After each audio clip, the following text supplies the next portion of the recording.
A continuación, Noticiero Telesucesos. Clasificación A. Apto para todo público.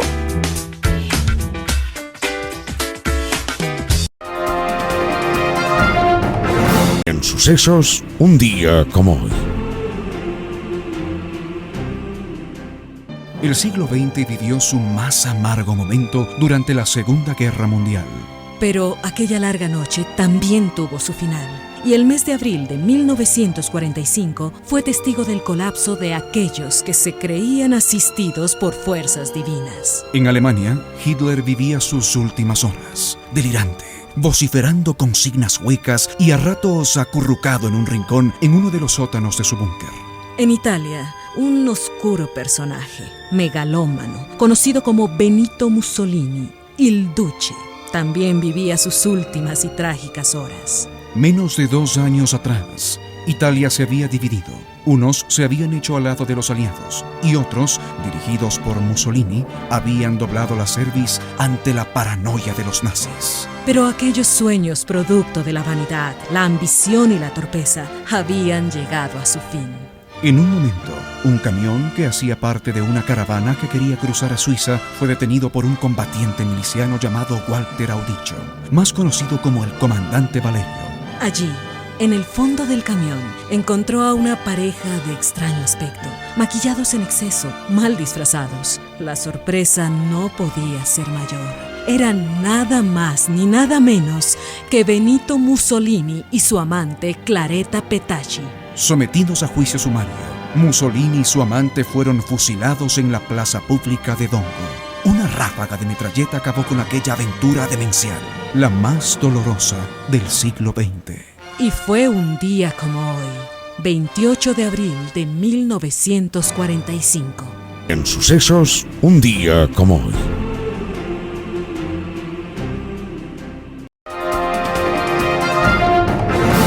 ¿Qué tal, amigos? Bienvenidos a la presente edición de este martes 28 de abril del 2026 del noticiero Telesucesos, el cual ustedes lo ven y lo escuchan desde cualquier parte del mundo a través de la señal 100% digital de www.telesucesos.net. En Facebook nos pueden seguir como Telesucesos Quito y en YouTube como Telesucesos HD. Estos son los titulares de la presente emisión. Titulares. Gobierno firma contrato del proyecto minero Los Cangrejos, la primera mina de oro a cielo abierto en Ecuador. Consejo Nacional Electoral eximirá de sanciones a mujeres embarazadas desde el 6º mes y en lactancia. Ecuador y Alemania firman acuerdo para impulsar la migración laboral. Asamblea posesionará este miércoles a los vocales del Consejo de la Judicatura. Allanamientos en CENEL, cerca de 50 detenidos por red que habría manipulado planillas eléctricas. Tasa de basura en Quito, municipio tiene 15 días para justificar el cobro ante la Defensoría del Pueblo. El editorial será de Talía Flores. El Contralor Torres desafía a la Corte Constitucional, contradice al FMI y reniega de Montesquieu. Tendremos entrevistas con Pablo Encalada, abogado especialista en Derecho Penal. La designación de nuevas autoridades del Consejo de la Judicatura es el tema. Esteban Run, docente y analista político, acerca de la cancelación de Unidad Popular y Deconstruye. Vamos con el desarrollo de la información. Un noticiero pensado para usted porque se lo merece. Nos acercamos a la realidad desde diferentes perspectivas. Noticiero Telesucesos. Primera parte del noticiero Telesucesos con las noticias más importantes del día.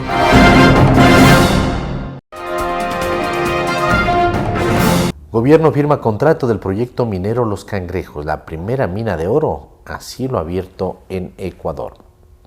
El Estado ecuatoriano firmó el contrato de explotación del proyecto minero Los Cangrejos, una iniciativa que contempla una inversión superior a $1.700 millones y que será ejecutada en la provincia de El Oro, en los cantones Santa Rosa y Atahualpa. El desarrollo del proyecto estará a cargo de Odin Mining del Ecuador S.A., filial de CMOC Group. De acuerdo con la información oficial, la iniciativa incluye la generación de más de 1.000 empleos directos y aproximadamente 2.000 indirectos, con priorización de contratación en las zonas cercanas. El contrato establece que el Estado recibirá el 50% del valor económico del proyecto. Las proyecciones indican ingresos totales por 4.386.09 millones de dólares que incluyen regalías, impuestos, utilidades y otros conceptos. De ese monto, 3.905.81 millones de dólares se destinarán al presupuesto general del Estado y 480.28 millones a gobiernos locales conforme a la normativa vigente. El esquema también contempla regalías anticipadas por 54 millones de dólares, de los cuales 34 millones serán entregados al momento de la firma del contrato con desembolsos adicionales asociados a hitos del proyecto. El proyecto está sobre unas 4.999 hectáreas de terreno, lo que equivale a alrededor de 81 veces el tamaño del Parque La Carolina en Quito. La empresa dijo que no se contempla la reubicación de ninguna población. Cangrejos será la primera mina de oro a gran escala y a cielo abierto en Ecuador. Hasta ahora la única mina a gran escala de oro que opera en el país es subterránea, Fruta del Norte, ubicada en Zamora, Chinchipe. Consejo Nacional Electoral eximirá de sanciones a mujeres embarazadas desde el 6º mes y en lactancia. El Consejo Nacional Electoral, CNE, aprobó el 27 de abril del 2026 una reforma a su reglamento. Esta reforma permite a mujeres desde el 6º mes de embarazo, durante el primer año de lactancia, justificar su inasistencia a votar, a las capacitaciones electorales o a integrar las juntas receptoras del voto. La medida responde a una sentencia obligatoria del Tribunal Contencioso Electoral. La decisión fue adoptada por el Pleno del CNE durante una sesión en la que se analizó el reglamento de trámites en sede administrativa por incumplimiento del sufragio y participación en procesos electorales. Con la reforma, se reconoce como causal válida la condición de embarazo en el tercer trimestre y el periodo de lactancia hasta el primer año. Para acceder a este beneficio, las ciudadanas deberán presentar un certificado médico del Sistema Nacional de Salud o el certificado de nacimiento del menor. El reglamento mantiene otras causales ya contempladas para evitar sanciones por no cumplir con el sufragio o funciones electorales. Entre ellas, se incluye problemas de salud comprobados, calamidad doméstica grave, ausencia del país el día de la votación, voto facultativo y otros impedimentos legales. Ecuador y Alemania firman acuerdo para impulsar la migración laboral. El gobierno de Ecuador oficializó una alianza estratégica con el gobierno de Alemania mediante la firma de un memorando de entendimiento que permite a ciudadanos ecuatorianos acceder a oportunidades de empleo especializado en el país europeo. Este acuerdo establece por primera vez un marco legal para una migración laboral especializada, segura y ordenada, explica la Cancillería de Ecuador en un comunicado. Por parte de Ecuador, el documento fue suscrito por la canciller Gabriela Sommerfeld y el ministro de Trabajo, Harold Burbano. Mientras tanto, por parte de Alemania fue firmado por el director general de Asuntos Internacionales de la Agencia Federal de Empleo, Stephen Stone. Stone explicó que el acuerdo establece un marco de cooperación orientado a generar oportunidades tanto para las personas en Ecuador como para las empresas e instituciones en Alemania. Los puntos claves de la cooperación son vinculación de talentos, se facilita la conexión entre la oferta de profesionales ecuatorianos y la demanda del mercado alemán en sectores estratégicos, formación integral, el convenio impulsa programas de capacitación técnica, lingüística y cultural. Modernización institucional, se potencia el flujo de información sobre mercados de trabajo y la armonización de políticas de empleo. Garantías laborales, el acuerdo facilita el reconocimiento de cualificaciones profesionales, asegurando condiciones justas y competitivas para los trabajadores ecuatorianos. Asamblea posesionará este miércoles a los vocales del Consejo de la Judicatura.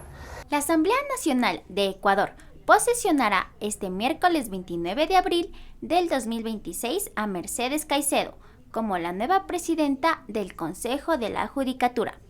El acto oficial que incluye la designación de Ramón Echáiz como vocal suplente.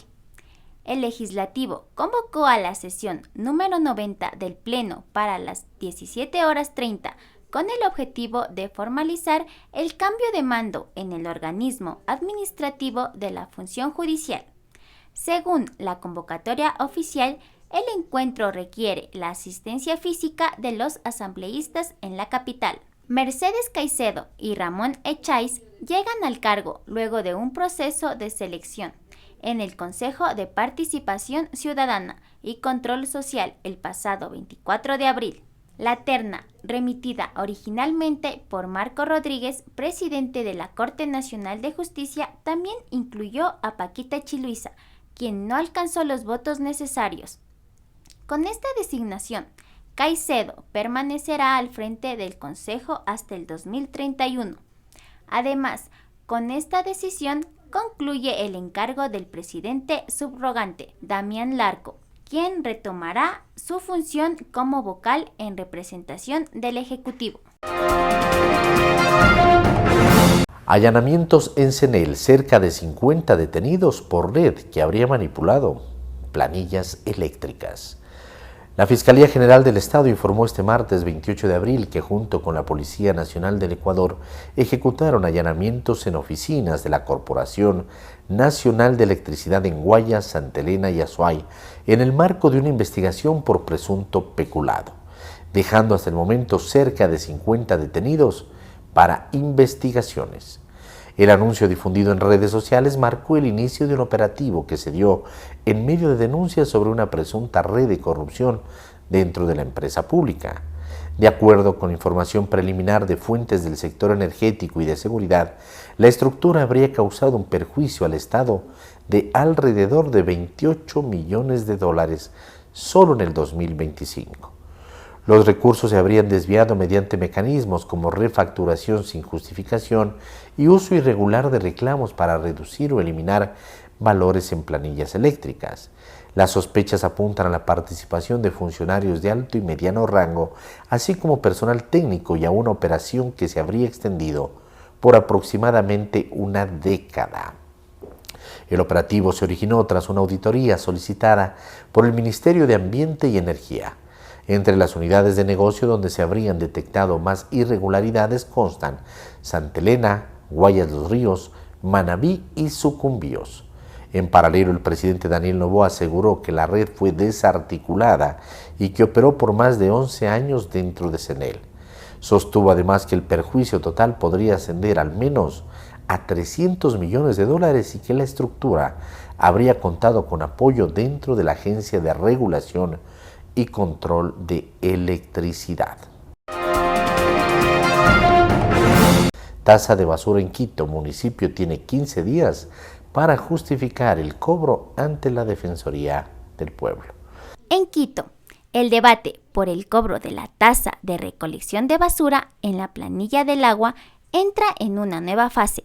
La Defensoría del Pueblo notificó su respuesta dentro del proceso impulsado por el concejal Wilson Merino y otorgó al municipio de Quito un plazo de 15 días para presentar su posición técnica y jurídica que sustente la legalidad y pertinencia de este cobro. El pronunciamiento llega un mes y medio después de que el edil solicitara su incorporación formal al proceso, con el objetivo de aportar información técnica y jurídica sobre las observaciones planteadas a la medida, vigente desde el febrero de este año. El análisis técnico realizado por el despacho de Merino identificó posibles inconsistencias en la fórmula del cálculo de la tasa. Entre los principales cuestionamientos figuran eventuales vulneraciones a los principios de proporcionalidad y equivalencia, lo que estaría derivando los valores considerados excesivos por los usuarios. Por su parte, el alcalde de Quito, Pavel Muñoz, ha defendido la ordenanza, asegurando que fue elaborada con sustento técnico y que el mecanismo de cobro es legal. Desvergüenza. No cabe otro término para las declaraciones de Díaz-Canel quien funge como presidente de Cuba al pretender rechazar o condicionar los diálogos con Estados Unidos para buscar alternativas al drama que vive la isla si no se aceptan los términos que Cuba establezca. El argumento que sirve de sustento a esta postura es uno que ha sido muy útil para diversas tiranías en el mundo: el discurso de la soberanía y la no intervención en los asuntos internos de otros países como complemento. Como es evidente etimológicamente, soberanía proviene de la palabra soberano, del latín, que significa el que está encima o el que es superior. Se asoció al monarca o al rey, al que mandaba sin discusión en el territorio y a los habitantes del mismo. Probablemente buscando extender este manto de autoridad lingüística a los nuevos estados nacionales, que pasan a ser las estructuras políticas que suceden a los imperios y monarquías desde el siglo XIX, con las independencias de las repúblicas de la América Española, además de Haití, y de los Estados Unidos, estos últimos desde el último cuarto del siglo XVIII, se incorpora a las características constitucionales de esos estados que con el tiempo adquiere calidad poco menos que sagrada o divina. Se vuelve un mantra para cobijar y justificar crímenes y abusos abominables por delincuentes que se amparan en el discurso de la soberanía para asegurar su impunidad. Abundan ejemplos en el mundo de esta utilización malvada de un principio originalmente concebido para el ejercicio de la independencia de los países a través de gobiernos responsables en busca del mayor bienestar de sus ciudadanos bajo la protección de la ley. La lamentable realidad es que justamente los gobiernos más brutales y antidemocráticos resultan ser los más estridentes y puntillosos defensores de la soberanía, entendida esto sí como la facultad de tales regímenes para maltratar y abusar de sus ciudadanos desde la arbitrariedad al utilizar sus juzgados como instrumentos de persecución y sumisión, a la represión por cualquier medio de la protesta ciudadana, asesinando si es necesario a los descontentos o encerrándolos por décadas, a veces en verdaderos campos de exterminio de los que pocos retornan, convertidos en espectros que a duras penas se sostienen en pie por los años de privaciones y maltratos. La soberana Unión Soviética de Stalin exterminó a 8 millones de ucranianos y envió a sus gulags a 20 millones de sus ciudadanos, asumiendo que su soberanía, como la de los zares, era sobre la vida y la muerte. La soberanía del Tercer Reich se aplicó con nefastas consecuencias a los 6 millones de judíos y 1 millón de gitanos declarados subhumanos y exterminados en los campos de la muerte. La factura de la soberanía china alcanzaría los 50 millones de muertos por la hambruna originada por Mao al lanzar su gran salto adelante. Camboya exterminó soberanamente al 30% de sus ciudadanos por los imperdonables delitos de usar gafas o no tener callos en las manos. Así pues, hay que estar muy atentos cuando las dictaduras arrancan con sus alaracas de soberanía y no intervención, pues detrás de estas es altamente posible el intento por esconder alguna atrocidad en curso, como los 25.000 muertos de la represión iraní en el mes de enero pasado. Resulta decidor que la ofensiva lanzada por Estados Unidos e Israel contra Irán sume, según las estimaciones, unos 2.500 muertos. Esto es la 10ª parte de las víctimas de la represión en una semana. Es evidente que la capacidad de la teocracia y su brazo represor, la Guardia Revolucionaria, es harto más eficiente matando iraníes que Israel y Estados Unidos juntos. El caso de Cuba reúne todas las variantes de la autocracia posibles. La represión como el mecanismo de control social más favorecido y utilizado, el espionaje interno, la delación, la policía secreta con todas sus perversiones y miseria humana, las miserables prisiones tropicales, los fusilamientos de los que tan orgulloso se muestra otro miserable Che, tras contarle a su padre que le gusta matar, son la punta del iceberg del modelo cubano.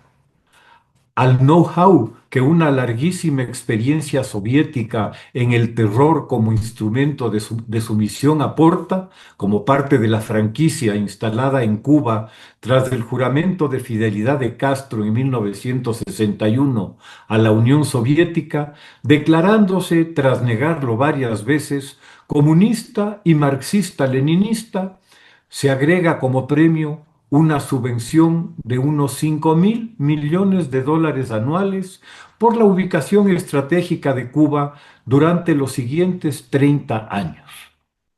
Esa fortuna colosal, que es 12 veces el Plan Marshall que recuperó a una Europa arrasada tras la guerra en 10 años, en Cuba, esa fortuna que habría podido en un plazo breve traer un bienestar de primer mundo a sus hijos, nadie sabe a dónde fue a parar. Las aventuras militares cubanas en el África, en Angola, en Etiopía, el apoyo a las FARC y al ELN en Colombia, la propaganda para penetrar y captar la educación pública en Latinoamérica, inutilizándola mientras la convertía en su herramienta ideológica, nos dan algunas pistas del destino del dinero, pero en forma alguna del total. Mucho habrá ido a literalmente comprar la fidelidad del ejército y el partido, la nueva clase sobre la que se asentará el régimen. Esta oligarquía parásita e incompetente que condujo a su país al despeñadero, liquidando sus capacidades productivas, no tiene otra forma de devolver la inversión soviética que con la sangre y la vida de sus tropas, meros peones en el tablero africano donde la Unión Soviética juega para posicionarse como adalid anticolonialista. Al producirse el colapso soviético en 1992, en lugar de adoptar el camino que toman otras colonias soviéticas en Europa Oriental, la oligarquía cubana se aferra al fracaso con todas sus fuerzas, profundizando la miseria de su pueblo, al que apenas puede ofrecer unas consignas que ya nadie cree. Su único esfuerzo será encontrar algún otro mecenas que lo siga financiando, regalándoles lo que ellos son incapaces de producir. Lo hallan en Chávez, que por 20 años les entrega lo que no es suyo, el petróleo venezolano, mientras se ocupa de destruir su propio país con las mismas recetas que arrasaran a Cuba. Para devolver algo y no mostrar tanto su calidad de mendigo internacional, reinstituye con sus médicos la esclavitud, aprovechándose de su trabajo y dejándoles migajas. Es este régimen el que clama por soberanía para volver más miserable a su pueblo, para mantenerlo en tinieblas, alimentándose de la caridad que llega en ocasionales regalos de arroz, para que la indignidad sea el hábitat al que deban someterse por otros 60 años. Con algo de sangre en la cara, Díaz-Canel, junto a sus dinosaurios, habría debido dar hace rato un avergonzado paso al costado, reconociendo su fracaso y sus responsabilidades históricas en él. Sabiendo que esto es algo improbable, la alternativa asumida por los más jóvenes es irse, con lo que Cuba continuará camino al cementerio, convenientemente a oscuras gracias a la conducción del partido. Con el 20% del país fugado a otros lares, no queda mucho que añadir. Muchas gracias. En Radio Sucesos estuvo Pablo Encalada, abogado especialista en Derecho Penal. Habla de la designación de nuevas autoridades del Consejo de la Judicatura. Escuchemos lo que dice. Bien, sí, tenemos ya una nueva presidenta de la Judicatura. Tenemos un presidente de la Judicatura cada año, me parece, según el promedio que tenemos en los últimos 6 años. A cada rato cambiamos de presidente, ojalá esta dure por lo menos algún tiempo. Mire, ¿sabe qué? Respecto de la actual presidenta, yo no tengo muchos cuestionamientos, digamos, a su hoja de vida, a sus actuaciones. Sí se ha mencionado este tema de la caducidad de los helicópteros Dru, pero también es verdad que los jueces a lo largo de sus carreras, de sus amplias carreras, pueden cometer errores, digamos, puede pasar una cosa de estas. Yo nada me hace pensar que esa caducidad haya sido por una cuestión dolosa. No tengo tampoco mayores elementos sobre eso, sobre que era una, digamos, visitante o que hablaba con el diablo Terán. Me parece que no es la única, porque todos los jueces de la Corte Nacional finalmente eran compañeros de él, así que eso tampoco me dice mucho, salvo que hubiese algún audio que la menciona a ella en estos acuerdos corruptos, y eso me parece que no ha existido. Pero a mí lo grave de esto, que no es poca cosa, no es algo que uno puede decir, hay críticas. No, aquí es algo muy grave lo que ha sucedido en el nombramiento de la doctora Mercedes Caicedo, y tiene que ver con el proceso de designación. No tiene que ver con ella misma, aunque que ella haya aceptado este mecanismo de designación dice mucho de ella. Dice mucho de que está dispuesta a asaltar el Poder Judicial con tal de llegar a la presidencia, porque lo que ha sucedido es un golpe de Estado al Poder Judicial. Con su nombramiento se está consumando el asalto al Poder Judicial cuando a quien le correspondía suceder, a la doctora Alexandra Villasís, no le permitieron posesionarse del cargo cuando era la legítimamente designada. Y yo no la conozco, a la doctora Alexandra Villasís. Yo de ella ya la he mencionado 100 veces y todavía no la conozco. Algún rato seguramente la conoceré. No sé quién es, no sé cuál es su carrera. Entiendo que ha sido decana de la UES en Guayaquil. Pero más allá de eso, es una persona a quien le correspondía ejercer el cargo y no se lo dejaron. Y para esto se prestó tanto el Consejo de la Judicatura cuanto la Corte Nacional de Justicia y la actual presidenta designada del Consejo de la Judicatura. Así que, si usted me pregunta qué expectativas se puede tener respecto de su ejercicio en el cargo, pues muy pocas, porque a mí yo entro con la duda de que no va a ser una presidenta independiente. Yo lo que creo es que va a alinearse a los designios del poder de turno, y ya si eso no, digamos, si no hay expectativas sobre eso, ya ¿qué nos queda? Ahora, hablando de la doctora Villasís, ella a la final termina renunciando. Ya el habeas data le fue favorable, se le demoraron en quitarle ese impedimento y a la final ella termina renunciando. Renuncia y se le elimina ese impedimento, pero ella ya renunció. ¿Cómo vemos de esa situación? Y a la final, si renunció, ¿qué tenía que haber pasado con esta designación del presidente y el suplente de la judicatura? Es más o menos como cuando a un detenido lo torturan tanto hasta que confiesa. ¿Sí? Lo torturan, di que tú fuiste, lo torturan, lo amenazan, le atacan la familia, y entonces ese detenido dice, ok, yo me hago cargo, yo confieso que yo fui el culpable, ¿no es cierto? Así más o menos es lo que pasa con la doctora Alexandra Villasís. No porque ella haya renunciado significa que ya la designación sea ilegítima, sobre todo porque el proceso de designación del nuevo presidente de la Judicatura empieza antes de su renuncia. Empieza cuando le inventaron una inhabilidad para ejercer el cargo. Entonces, a las cosas hay que decirlas por su nombre. ¿La doctora Caicedo es la presidenta de la Judicatura? Sí, es la presidenta, se va a posesionar y ella es la presidenta. ¿Su nombramiento es legítimo o ilegítimo? Es ilegítimo. Hay que decirlo así, no nos guste, así no le guste a ella, así no caigamos bien con esto. Lo siento mucho, las cosas por su nombre. Fue un golpe de Estado al Poder Judicial e insisto, esto no tiene nada que ver con ella. Yo no tengo nada en contra de la doctora Caicedo, a quien incluso la considero una persona, una mujer estudiosa, conocedora del derecho, pero que es decepcionante que haya estado dispuesta a todo con tal de llegar al cargo. Es decir, más importante es tener el cartoncito pegado en la pared que ganarse el respeto del sistema. ¿Y quién puede respetar a alguien que ha decidido? Yo lo decía metafóricamente, pero yo decía, antes incluso que sea ella, yo decía, el que gane de presidente de la Judicatura tiene que ir a retirar la posesión del centro comercial Montúfar, ahí donde venden cosas robadas. Así de grave es el asunto. En Impacto Informativo estuvo Esteban Ron, docente y analista político. Habla de la cancelación de Unidad Popular y deconstruye. Vamos con la nota. ¿Qué comentarios tengo? Que es una decisión con alta carga política y poco razonamiento jurídico. Sí, no puede ser, estimado Edgar, que en la actualidad este Consejo Nacional Electoral y por segunda ocasión en el mismo periodo electoral tome una decisión con alto déficit jurídico. ¿Sí? No puede ser que el Consejo Nacional Electoral tenga justificaciones políticas al incumplimiento normativo y segundo, no puede ser tampoco que exista una posible simulación votacional, en este caso por parte de los consejeros para utilizar el tema de la dirimencia, ¿no? No puede ser que las voces, en este caso, que ni siquiera estamos hablando de una dirimencia ni disidencia, sino que las voces que todavía tengan algo de lógica y que tengan un razonamiento jurídico y que exijan el cumplimiento normativo como el de la consejera Nájera sean no escuchadas por parte de todo el Pleno y que sea un vendaval de decisiones sobre la base de mayorías y minorías.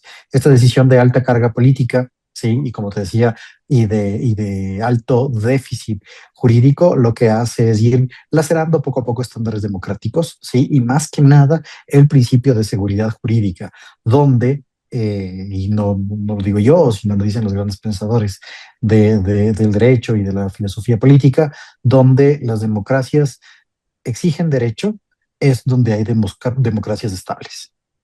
Esteban, tú que eres un experto en la materia, ¿crees que este proceso cumplió, perdón por la redundancia, con el debido proceso?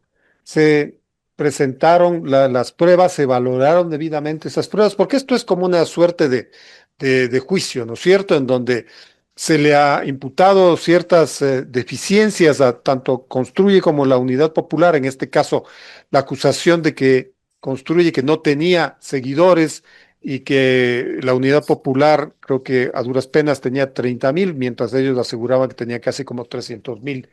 Y dijeron que habían presentado las pruebas respectivas. ¿Se valoró lo que Unidad Popular y Construye presentaron o que habrían presentado? Podemos ver dos puntos en común de estas dos organizaciones políticas. En primer lugar, es el tema de la selectividad de esta especie de escrutinio o auditoría respecto de los adherentes y afiliados en cada una de las organizaciones políticas. En toda la vigencia del Código de la Democracia, sí, desde el año 2009, es la primera vez que se da una auditoría de afiliados y adherentes a las organizaciones políticas. Y no sabemos qué haya en otras organizaciones políticas que inclusive tienen menos actividad política o tienen más déficit en cuanto a su autoorganización. Esa es la primera cosa. Ahora separemos los dos casos. Hablemos primero de Construye, ¿no? Construye es devuelta a su personería jurídica en el año 2018 después de una cancelación por no haber cumplido los umbrales electorales en elecciones seccionales y nacionales, que es la primera vez que se aplicó esto, por el Consejo Nacional Electoral Transitorio. Y en esta decisión del Consejo Transitorio se hizo una revisión de la resolución previa y encontraron algún déficit jurídico y se le devolvió la personería jurídica. Pero, Edgar, no puede ser posible que en ese acto de devolución de personería jurídica haya tenido beneficio de inventario. Es decir, se devuelve solo el título de personería jurídica, pero no se le devuelve su organicidad interna y no su legitimidad democrática. Entonces, y revisando la resolución del año 2018, no hay una disquisición en ese sentido que te diga se devuelve esto sí, pero esto no. Entonces ahí notas que es un aprovechamiento de la situación en la cual Construye se encuadra. Hablemos de la Unidad Popular. Unidad Popular tiene un déficit de 160,000 afiliados. ¿Qué es lo que pasa con las organizaciones políticas y en la diferencia entre partidos políticos y movimientos políticos? El régimen de seguimiento de los afiliados, ¿sí? Y de la constancia del padrón interno de afiliados es mucho más fuerte para los partidos políticos. ¿Qué vemos acá? Que hay una discordancia entre el registro de afiliados, si es que lo tiene, de Unidad Popular y lo que tiene el Consejo Nacional Electoral. Ahora, ¿qué solicitó Unidad Popular en su momento? Que se le indique, en este caso, a la propia organización política, de cuáles son sus afiliados que habían renunciado, que dijo el Consejo Nacional Electoral que no podían haber provisto de esta información porque estamos hablando de datos personales sensibles ahora que tenemos la Ley de Protección de Datos Personales. Inclusive con cláusulas de confidencialidad, esto no logró darse. Entonces, se entendería que Unidad Popular debió haber tenido su registro actualizado de afiliados y adherentes, perdón, de afiliados nada más, y esto contrastar con el CNE, pero esto no se dio. A las dos organizaciones políticas se les dio una especie de derecho de defensa, ¿sí? Derecho de defensa no jurisdiccional, sino administrativo para que presenten sus descargos respectivos respecto de estas resoluciones. ¿Qué pudo haber dicho Construye? Nada. Nada, solo haber señalado el déficit de la resolución de 2018. Unidad Popular sí pudo haber exigido algo más, pero también el Consejo Nacional Electoral no entregó nada de información a Unidad Popular respecto de las desafiliaciones. ¿Qué te generan los dos y caen dentro de la misma? Un inicio de un proceso de cancelación y luego una posterior cancelación. ¿Sí? Cancelación que en la actualidad, estimado Edgar, rompe con un artículo específico del Código de la Democracia, es decir, rompe con el sistema jurídico ecuatoriano en el ámbito de elecciones. El artículo 227 del Código de la Democracia, que establece que en la temporalidad, ¿sí?, una organización política es o debe ser cancelada solo dentro del plazo de 120 días antes de la convocatoria a las elecciones. Y el Consejo Nacional Electoral, el día de hoy, ha desconocido el cumplimiento de este artículo y con una espuria elocución por parte del consejero Viteri, el consejero suplente además, señalando que esto le da facultades o no al Consejo Nacional Electoral de aplicar o no la norma. Perdónenme, consejero Viteri y doña Diana Tamaín, la norma está ahí para aplicarse, no para aplicarla de forma selectiva.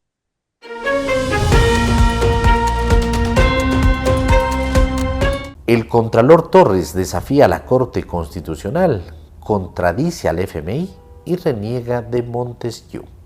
Artículo de Talía Flores publicado en Primicias. Algo grande debe haber de por medio para que el Contralor General del Estado, Mauricio Torres, inobserve una sentencia de la Corte Constitucional de 2024 que dispone a los organismos del Estado no exigir ningún formulario para acceder a información de relevancia pública, tal como él lo hizo días atrás al pedir registrar datos personales del solicitante de las declaraciones patrimoniales de los funcionarios. Torres también contradice la carta de intención que firmó Ecuador con el Fondo Monetario Internacional, FMI, en 2020, en la que ese organismo exigió al Estado ecuatoriano garantice un acceso fácil, libre e inmediato a las declaraciones patrimoniales juradas. Pero, más que nada, reniega del Barón de Montesquieu, que en su obra cumbre El espíritu de las leyes, 1748, defendía los mecanismos de control, los pesos y contrapesos, convencido de que el poder por sí mismo tiende al exceso y solo otro poder puede contenerlo, por lo que sentenció: para que no se abuse del poder, es preciso que el poder detenga al poder. Torres piensa diferente a Montesquieu, pero coincide con Pablo Celi, uno de sus antecesores, sentenciado y en prisión, que puso obstáculos digitales al acceso a la declaración patrimonial juramentada de los funcionarios públicos. La decisión del Contralor Torres provocó tal rechazo en las redes y medios de comunicación que lo forzó a restituir en parte el acceso al patrimonio de los funcionarios, pero, de manera insólita, se reserva para sí conocer el año de las declaraciones y las fechas de ingreso y salida de los funcionarios, lo que resulta una burla para quien busque información, que tampoco puede descargar los documentos en PDF. Solo el Contralor conocerá también el valor real de los inmuebles y su ubicación, así como si el funcionario público que declara posee o no cuentas en el exterior. Esto contradice la tarea básica de vigilancia al poder de un contralor, que en las democracias se apoya en el trabajo del periodismo a fin de propiciar la transparencia. Y hay más, que a quienes indagan el patrimonio de los funcionarios se le exige información personal, incluida la dirección IP de su ordenador, acrecientan las sospechas de que quizá lo que se busca es disuadirlos, porque nadie querrá que los investigados conozcan hasta la ubicación física de quienes los han investigado en un país donde se actúa con venganza insospechada. Que las restricciones se impongan ad portas de las elecciones seccionales anticipadas genera suspicacias, porque el país sabe que algunas autoridades optarán por la reelección o una función diferente, y conocer el patrimonio que declararon al llegar al cargo y con el que salieron es esencial para valorar la conducta ética en el ejercicio de sus funciones. Si las restricciones hoy impuestas hubiesen estado en vigencia, nadie se habría enterado de que Luis Alvarado Campi, asambleísta alterno de ADN, que declaró un patrimonio de $66,000, adquirió por $2.6 millones el portal La Posta y Radio Centro de Guayaquil. Tampoco del $1 millón que habría acumulado el presidente del Consejo de Participación Ciudadana y Control Social, Andrés Fantoni, durante el tiempo que se ha desempeñado como funcionario público, como consta en su declaración patrimonial, y que él lo atribuye a la gestión de una escuela suya en La Garzota, en Guayaquil.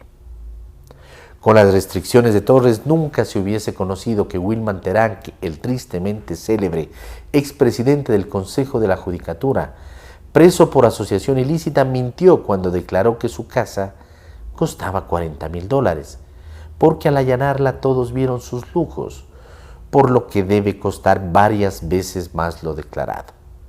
Cosa distinta es el mal gusto de la decoración, pero ese es tema aparte. Algo extraño sucede con la Contraloría, que, en cambio, no pudo controlar la filtración de un informe reservado que envió a la Fiscalía con indicios de responsabilidad penal contra los jueces de la Corte Constitucional José Luis Terán y Alí Lozada, antes siquiera haberlos notificado, y que publicó El Universo, diario recientemente vendido, con un despliegue inusitado. Porque el Contralor desafía a la Corte Constitucional, incumple lo que el país acordó con el FMI y reniegue nada menos que de Montesquieu, son preguntas que ameritan urgente respuesta. ¿Las tiene usted? Artículo de Talía Flores publicado en el portal Primicias.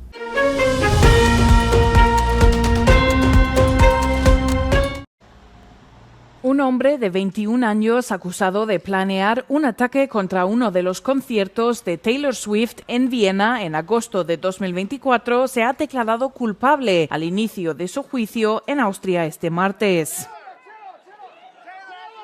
El plan fue frustrado, pero las autoridades austriacas cancelaron igualmente las 3 actuaciones de Swift en Viena como parte de su gira Eras Tour. El austriaco, identificado únicamente como Beran A., se declaró culpable de los cargos relacionados con el complot contra el concierto y de pertenencia a una organización terrorista. Presuntamente había estado en contacto con miembros del grupo yihadista Estado Islámico antes del ataque planeado.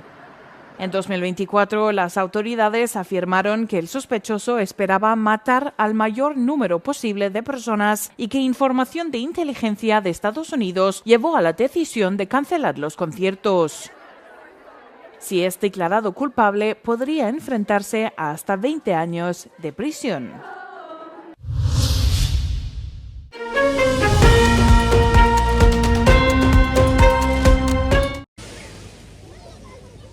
Irán ofreció reabrir el estrecho de Hormuz si Estados Unidos levantaba el bloqueo naval y ponía fin a la guerra.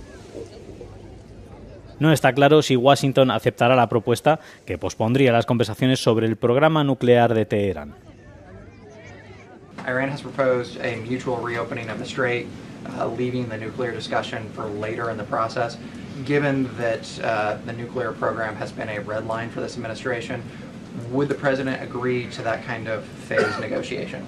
What I will reiterate is that the president's red lines with respect to Iran have been made very, very clear, not just to the American public, but also to them as well. So they're considering it? I wouldn't say they're considering it. I would just say that there was a discussion this morning that I don't want to get ahead of, and you'll hear directly from the president, I'm sure, on this topic very soon. A pesar de un frágil pero continuo alto el fuego, el enfrentamiento entre Estados Unidos e Irán persiste en el estrecho de Hormuz. Estados Unidos impuso su propio bloqueo a la vía marítima a principios de este mes, lo que resultó en un bloqueo doble. Washington afirma que su bloqueo tiene como objetivo impedir que Teherán venda su petróleo privándolo de ingresos cruciales. Irán sostiene que la responsabilidad de la interrupción del tráfico marítimo recae en Estados Unidos. Responsibility for any disruption to maritime transport lies with the aggressors, the United States and its supporters. Este último acontecimiento se produjo después de que el ministro de Asuntos Exteriores iraní, Abbas Araghchi, visitara Rusia tras la cancelación de las posibles conversaciones de alto el fuego entre Estados Unidos e Irán en Pakistán.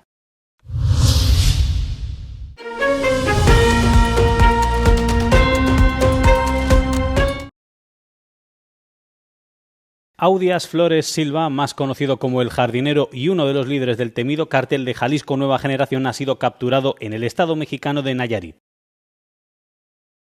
El comandante regional del cártel de Jalisco Nueva Generación fue capturado cuando se escondía en una cuneta cerca de la comunidad de El Mirador. No se registraron muertos ni heridos durante su arresto, según ha informado el gobierno mexicano. Posteriormente, Flores Silva fue trasladado a la Fiscalía Especializada en Materia de Delincuencia Organizada en la Ciudad de México. La operación, planificada durante 1 año y medio con la ayuda de la inteligencia estadounidense, contó con la participación de 500 militares y 6 helicópteros. El Jardinero era considerado como un posible sucesor de Nemesio Oseguera Cervantes, alias El Mencho, quien falleció en una operación militar el pasado mes de febrero. Estados Unidos ofrecía una recompensa de más de 4 millones de euros por información que condujera a su arresto. La Agencia Antidrogas de Estados Unidos ha denunciado la presencia del cártel de Jalisco Nueva Generación en 21 de los 32 estados de México, superando así al cártel de Sinaloa, que se estima que opera en 19 estados.